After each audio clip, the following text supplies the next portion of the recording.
Hello everyone, welcome back to Red Talks, a podcast brought to you by the Sri Lanka Red Cross Society Colombo branch youth. So first of all, we'd like to extend our heartfelt thanks to you, to our audience, for your incredible support and for your incredible comments you gave for all the past episodes of Red Talks. Your support truly encourages us and inspires us to bring more meaningful conversations and more meaningful contents through this Red Talk podcast series.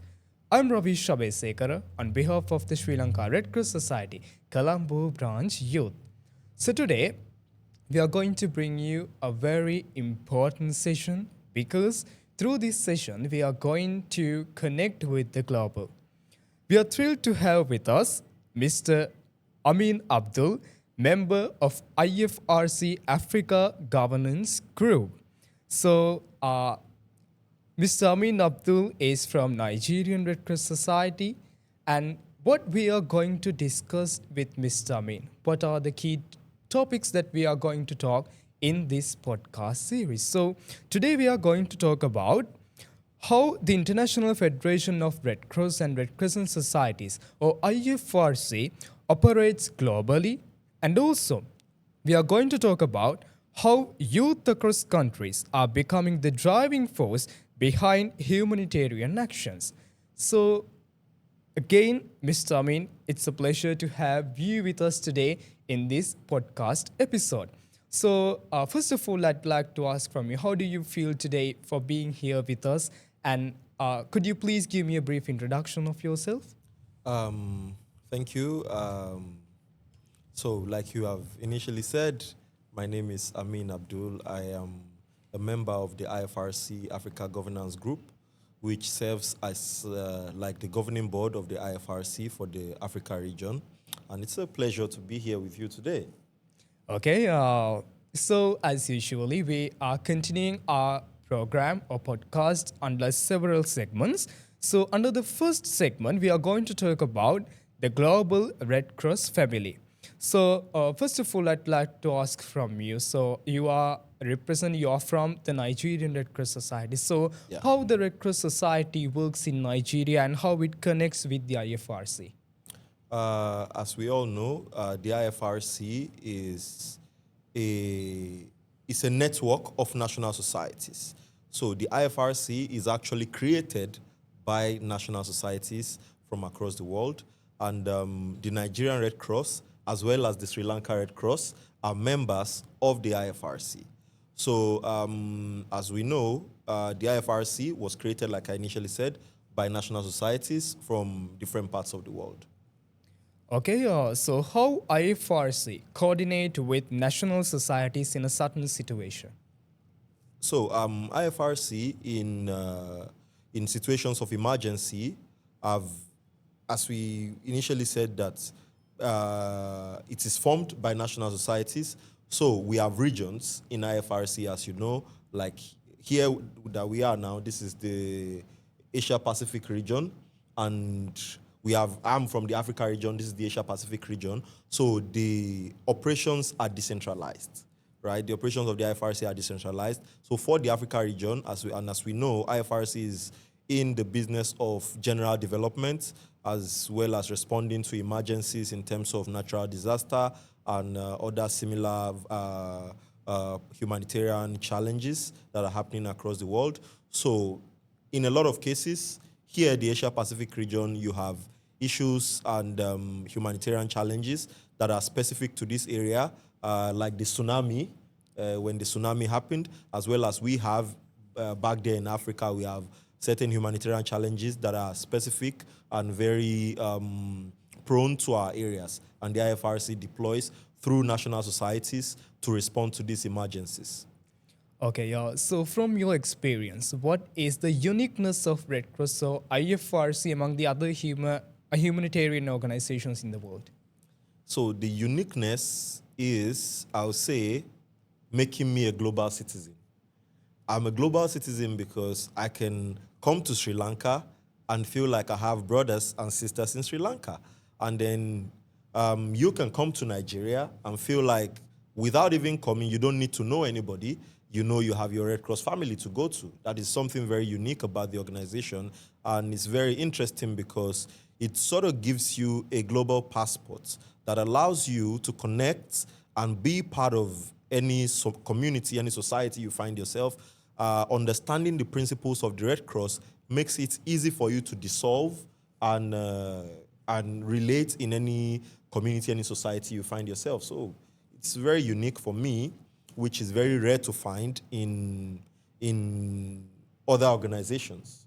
And that makes us unique as a movement, the Red Cross Red Crescent movement. Okay, also could you please explain more about what do you mean by a global citizen? How can we be a global citizen by joining to this Red Cross? So if, as a member of the Red Cross Red Crescent movement, and like I said, the federation is a network of national societies. So as you, being a member of the Sri Lanka Red Cross Society, through your national society, if you decide to come to Nigeria, you don't know anybody, you can just go to your national society, say, hey, I have a trip to Nigeria. I don't know anyone in Nigeria, so when I get there, I'd like to connect with the national society. And landing in Nigeria, the national society can easily create for you an opportunity that allows you to achieve what you want. Like for me right now, I'm in Sri Lanka on private business, and I'm connecting with the national society. You know, I've come for my own personal business, and I went to the National Society to say, hey, here I am, I'm a member of the Nigerian Red Cross. I had initially told my National Society that I'm going to Sri Lanka on business, and they had contacted the Sri Lanka Red Cross on my behalf, and it was very seamless, and they've been showing me, being helpful in doing the things that I need to get done here. So that's way I can qualify myself as a global citizen. So, as you said, by joining to this Red Cross, we can be a global citizen. So, I want to know from you, what inspired you to join to this Red Cross or IFRC? For me, I joined my national society. I joined the school unit of my national society. So the story is funny, right? It's a very funny story. I joined because when I was in preliminary school, it was a very less stressful organization. We used to have it as extracurricular activities. And the others, like agriculture, like vocational education, those ones look stressful to us. And there is even the one where people cook. So Red Cross, they usually just learn the principles, they sing, and those things. So it looks very less stressful and fun. And I joined because of that, the first time I was joining.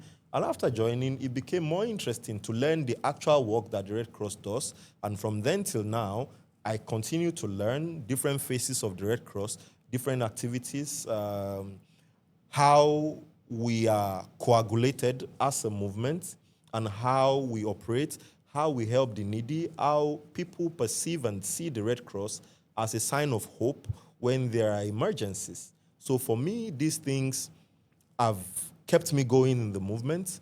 And time again, there are humanitarian challenges from across the world. And the first you see there is the Red Cross. And you know, the Red Cross have this unannounced motto, first in, last out. So when there are emergencies, they are the first to get there, and they are the last to leave the scene. As you also know, and I'm sure that is what is happening here, I've seen videos from the tsunami. I've seen videos of several humanitarian interventions by the Sri Lanka Red Cross. So these are a lot of the things that have kept me going, and it's quite educational as well. Yeah.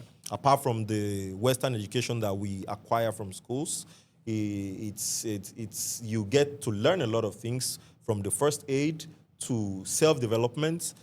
For me, Red Cross movements, one funny thing, it has helped me to learn how to keep to time. That's another interesting thing that I've learned from the movement, and it's been quite interesting. Okay, so I think by joining to Red Cross, we also can learn lots of things. The things like life skills that we have to know in our day-to-day life, because even when you are talking about the first states, all of us have to know about that, and you can get those experiences and knowledge by joining to this Red Cross. And with that kind reminder, now we are moving on to talk about the youth, because in the society, youth is considering as the most powerful party. And I like to ask from you, how active were the young volunteers within the Nigerian Red Cross? I will break it down. Globally, Yeah. young people are the backbone of the Red Cross, Red Crescent movement. If there are no young people, there will be no movement, first of all. So, as a backbone of any human or animal, is more like the most important part of that animal, and that's what makes it stand. So, young people are at a critical position. They are a pillar that makes the organization to stand.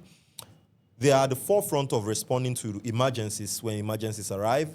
And then they also contribute about 70 to 80% in some places, the workforce of either national societies or the federation itself. So this goes a long way to tell us that the contribution of young people cannot be underestimated, as they form the teachers and they also form the learners in this movement. And we help the old people to get things done through their experience that they've passed on to us. Okay, yeah. So as you said, youth or the young people are the backbone of Red Cross. So could you please give us some inspiring examples how the youth contributed to Red Cross tasks in Nigeria? So in Nigeria, we've had several initiatives for young people in the movement.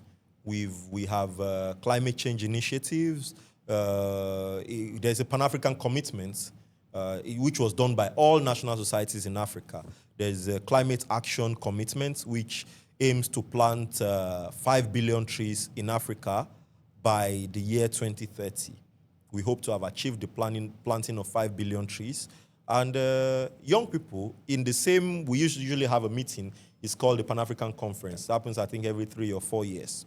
The Pan-African Conference, they made the declaration, and young people made a bold move to stand up to say, we are going to plant 70% of these 5 billion trees. So that's a bold move. That's showing responsibility by young people to say we are willing and going to champion this cause. The IFRC Africa region also has initiatives like the Zero Hunger Initiative that is aimed at eliminating hunger on the continent. And young people on the continent said, hey, we are going to set up food banks that is going to serve communities, and we are going to champion it. They did a concept note to the regional office.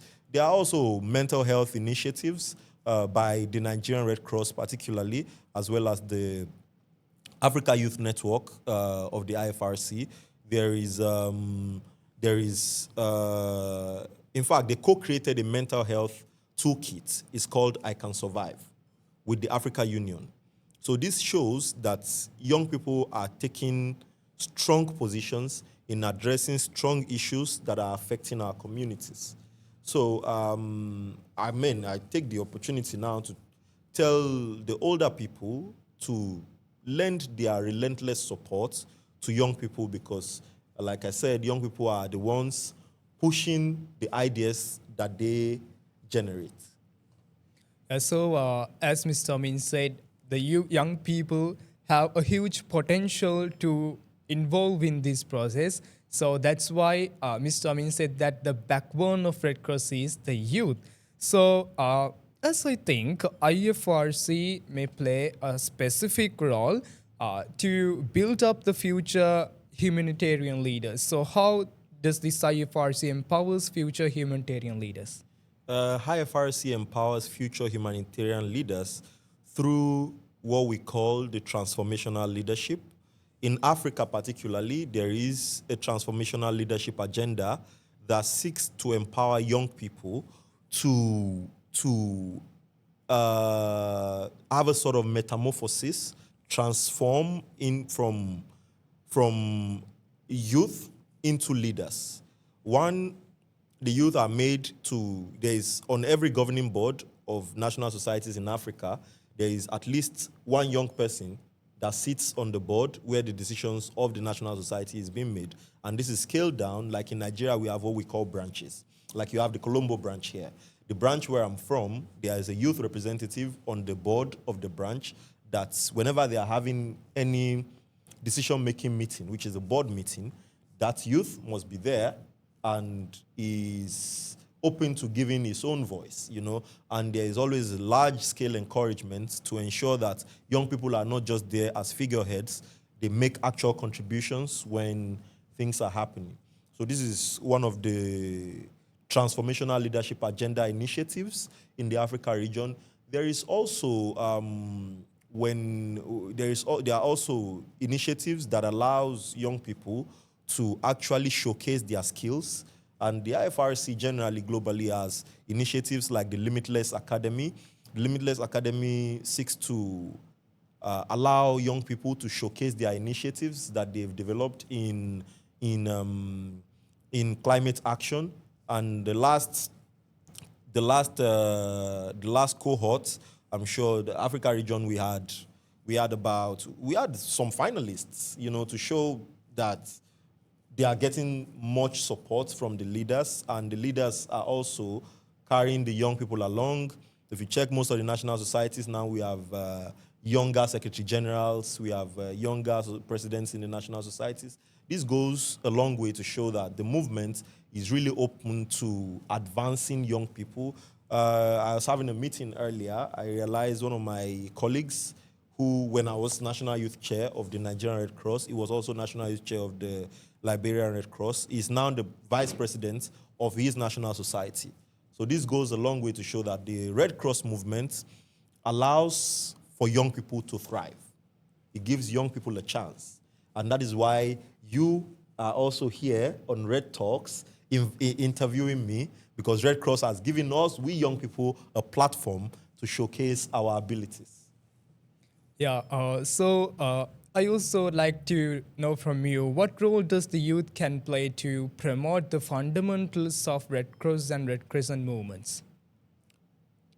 I would say the way young people can promote the fundamental principles of the Red Cross, Red Crescent movement, we have 7 fundamental principles, as you know: humanity, impartiality, neutrality, independence, voluntary service, unity, and universality. These principles can be promoted through the way we live our lives as young people. We have to show that we are human as young people. We have to show that we are impartial wherever we find ourselves as young people. We have to show that we are neutral. If we are responding to emergencies, if we are serving our communities, we shouldn't take sides. This person must benefit more because they are from my father's side, or this one must benefit more because they are from my mother's side. We should do everything with equality and equity. There is also voluntary service. There's also voluntary service. For voluntary service, we should do everything as volunteers of the Red Cross without expecting a return. And, there is a saying back in Africa that the gift that the Almighty accepts is given to those who cannot give back to you.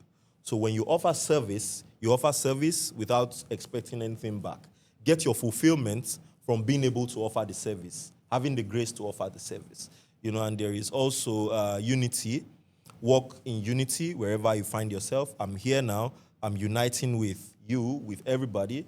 Work with unity and make sure you have an open mind, universal one as such, that when you find yourself anywhere, you have that mindset, and that's where the globalization, as that I initially talked about, have come from. It showcases that you are a global human being. You can respond to anybody anywhere. You can align with people anywhere. You don't go somewhere feeling differently about the people. That makes you a universal person. Okay, so as Mr. Ameen said, he gave a broad range of knowledge about what is the importance of Red Cross, and by joining to Red Cross, how can we make ourselves, how can we build our personalities to become a global person, to become an open-minded person, and also he gave us a broad range of idea about how does this Red Cross works in Nigeria. So now we are going to talk about or explore how national societies works together and how they share ideas and strengthen the humanitarian world. So Mr. Amin, I'd like to ask from you how national societies like Sri Lanka and Nigeria connects together.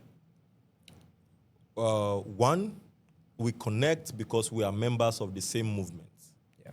Sri Lanka and Nigeria Red Cross, and we are guided by the same principles. That connects us. That puts us together. Now we can further connect by developing one another's capacities, through peer-to-peer exchanges. We don't have to meet physically. We can organize virtually seminars, workshops on mental health, on different things, on issues that are arising, or we can organize. That's why the Federation has an education department, right, where you can have an all-encompassing sort of learning structure where we learn from you, you learn from us. It was interesting to learn about the Sri Lanka Red Cross Colombo branch learning center. That's a thing that I would like for my national society to connect with the Colombo branch via Zoom or something and discuss with them on how we can replicate such in Nigeria. That develops the capacities of young people, of everybody. That generates revenue for our national society, ensuring that we are financially sustainable as a national society. And that is also some level of encouragement for us because no man is an island of knowledge. You can't know everything on your own. You have to seek for help. And it's good that the Red Cross movement has given us a platform to help one another. So it's easily bridged and we can easily connect and develop our capacities. Okay, so I think the unity among the national societies is necessary to promote the Red Cross and humanity to the society. So with that, I'd like to ask from you how international exchange programs, youth camps, or regional training sessions helps to strengthen the social bond, the bond between the people. So I'll start with camps because it's like the easiest one. So camps is like me and you were living in the same confinement, right? We're living in the same place. I get to know you better. I get vulnerable around you. So that way, you get to express yourself properly to me. I get to express myself properly to you. We get to learn some of the things that we were unable to learn with the short times that we're spending together. And the camps have also proven to be one of the tools that help young people globally to develop capacities. And that's why we usually encourage like regional youth camps, international youth camps, interregional youth camps, and national youth camps to bring young people together. And there are also like these workshops and seminars where we do and we exchange ideas from different parts. We exchange ideas, we exchange knowledge. You tell me about the things and how things work in your national society because, again, each national society with its own complexity. Sri Lanka Red Cross has its own uniqueness and complexity. Nigerian Red Cross has its own uniqueness and complexity. And then that way, you get to have an experience and a taste of what is happening in Nigeria. The Nigerian guy also gets to have an experience and a taste of what is happening in Sri Lanka. These are ways that it assists us to advance in the ways that we perceive things and the way that we do our things. Okay, so I think, Mr. Amin, you may have lots of experiences by working in IFRC. So I'd like to ask from you, how does IFRC respond to global challenges? Though I don't work for IFRC, I play governance role in the region. So how emergencies are responded to is simple. It's done through national societies. IFRC does not go and directly respond to emergencies. IFRC responds to emergencies through relevant national societies where the emergencies are happening. So So these national societies then deploy teams to respond to these emergencies, and there are administrative steps to this, there are operational steps to this, depending on the scale of the emergency, depending on the type of the emergency. We have the required skill set to be first responders to any kind of emergency. So the IFRC also assists to build and develop capacities of national societies to ensure and make sure that these national societies are self-sustaining, self-sufficient, self-capable of responding to emergencies. That is the primary role of the IFRC, and then the national societies take it from there. Okay, so I'd like to ask from you, what are the opportunities exist for the youth to join to Red Cross? And if someone wants to, someone wants to contact with the Red Cross globally, beyond the country, what are the opportunities exist for them? To join the Red Cross, I believe that's easy. Yeah. In any society, any community has made it very easy to connect with the Red Cross. And globally now, there are initiatives, there are networks that are also available to young people globally to connect with the movement. For young people, for the youth, there is a Global Youth Commission that is led by different young people from across the world. The chairperson of the Global Youth Commission is actually from, I think, she's from Malaysia. So I think that's your region here, where the current chair of the Global Youth Commission is from. And then there are information available on social media, information available online to connect with the broader parts of the movement. So I think also I encourage young people from across the world to get closer to their national societies. That way they get to have more information on happenings from across the world and how they can connect with their peers from across the world. And I also encourage young people that whenever they move outside of their country, either for holiday, for learning, for anything, they should try to connect with the Red Cross there.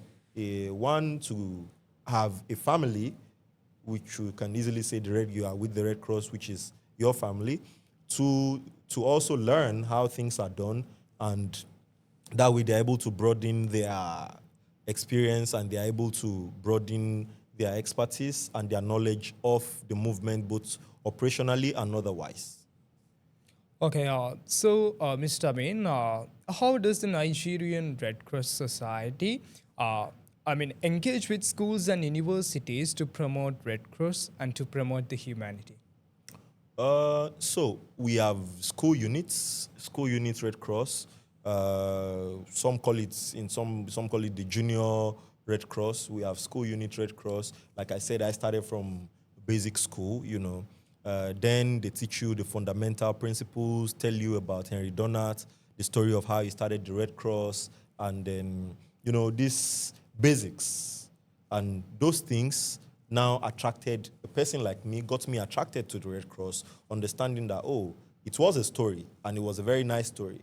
The way Henry Donat was traveling for business and the war was happening on the way, they made it very fancy and very nice for us to understand. And then, so that's how we start. And then you move now to the next school, which is, we call it in Nigeria, the secondary school. And the secondary school, that's where they teach you how to do first aid, how to administer first aid, how to do CPR. Then you move again forward. Then you have the required skill set to be able to respond to basic emergencies. Home emergencies, road emergencies, work accidents, and all these basic emergencies. You have the required skill set. And now it's continuous. So I'm sure you have that here also that allows young people to enroll with the Red Cross in their respective schools. And even some national societies even collaborate with the ministries of education to sort of have a sort of curriculum that allows young people, that teaches about the Red Cross within their school environments. So, Mr. Amin, there are many young people, they want to be a volunteer, but they exactly didn't know where should I have to start this journey. What advice you have to give to those people? If you want to be a volunteer of the Red Cross, it's pretty easy. One of the easiest things easier than eating, actually, to be a volunteer of the Red Cross. You can ask a friend. I'll say, if you know anybody who is a volunteer of the Red Cross, you can just go to the nearest Red Cross office. And our offices are very conspicuous. They are very obvious. You can just walk into any of the offices. You don't need an appointment to go there. Globally, you don't need any appointment. Just go there, ask questions. I like to be a volunteer of the Red Cross. And the sweetest thing about it is the Red Cross, as you all know, is a community-based organization. So whatever community you are, there is a Red Cross group there, either a unit, a detachment, or something. There is a Red Cross cluster there that you can easily make your inquiries and sign up for membership. Okay, so Mr. Ameen, could you please share some memorable experiences that you have about the young volunteers who made a big difference during an emergency or a disaster? During emergencies and disaster, especially in Africa, we've had our colleagues lead operations when there were flooding in Kenya, and there was an incident in Kenya as well. It was called the Westgate Mall attacks. During the Westgate Mall attack, it was majorly young people because the incident was still going on. It was attacked by maybe some bandits or and it was still going on, but we had young people who walked in to save people who were in problems while the emergency was still going on. For me, I feel that is very heroic. And a very interesting experience that I had was when I was in secondary school myself. There was a time we were writing exams, and that even got me more motivated in serving people through the Red Cross. We were writing exams. We had a colleague of ours. She doesn't have legs. And then we had an invasion of bees. You know bee? Yeah. So the bees came into the room where we were writing the exams, and everybody ran out. But this lady couldn't run because she has no legs, yeah. Right? And while we were running, we had found a safe space. Then a colleague of ours was like, oh no, we have forgotten Helen in the hall. And he ran, very courageous guy, he ran into the hall. The bees were all over the lady. He ran there, they were all over him as well. When he got there, yeah. The bees were stinging him seriously, but he saved the day, he saved the lady. Eventually, we lost the lady, but we will never forget his braveness.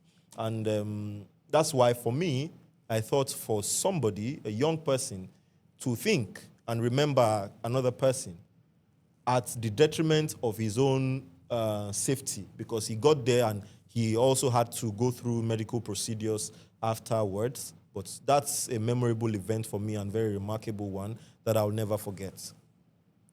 Okay, so Mr. Ameen, in your point of view, what are the main challenges that a youth people can have when he's becoming a volunteer, and how he or she can overcome those challenges? My opinion might be a little bit controversial. Sometimes our challenges are ourselves. Yeah. Again, because the older people are trying to give us the opportunity, sometimes we tend to assume that we are the bosses. And that now makes it a challenge for us because, again, we need to win the trust of older people for them to give us more opportunities. And through this, we have to display in our character, we have to display in the way we discharge our service, we have to display by the way we commit to the organization, we have to display in how we view and see the people around us and how we serve our communities. So, the major challenges that I will say sometimes is ourselves. And another challenge that is close to that one is not being given opportunity to thrive. Especially maybe you have done a training and you're supposed to maybe showcase what you've learned. You are not given the opportunity to do it. So that might be another challenge.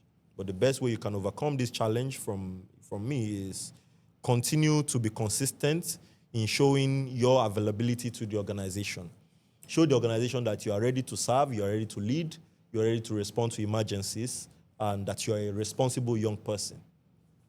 So finally, Mr. Ameen, what message you have to give to our audience who's watching this podcast? Firstly, if you're watching this podcast and you are not a member of the Red Cross, you should join the Red Cross. That is my first advice. And secondly, digitalization is being championed by young people all over the world. Let's embrace digitalization and let's get digital for young people in our movements. And like I earlier said, let's continue to show up in our respective national society or branches. Let's continue to show up. Let's continue to be available. Let's continue to be active. Let's continue to be responsive. Let's continue to show that the true volunteering spirit in us, and let's continue to abide by the 7 fundamental principles of the Red Cross, Red Crescent movement. Okay, so I think you may have gained a lot of knowledge about the IFRC and what is important of joining to this Red Cross and what are the things that we can gain from this Red Cross, such that you may have gained lots of knowledge through this episode. And thank you very much, Mr. Ameen, for joining with us today. Thank you for having me. Yeah, your words reminds us that Red Cross movement is not just an organization. It's a global family, stands for unity and humanity. To our audience, I want to give you a simple message. Remember that every act of kindness, no matter how it is small, it contributes to a larger movement of hopes and changes. Don't forget to like, share, and subscribe our channel. So until next time, stay safe, stay inspired, and keep the humanitarian spirit alive. Thank you.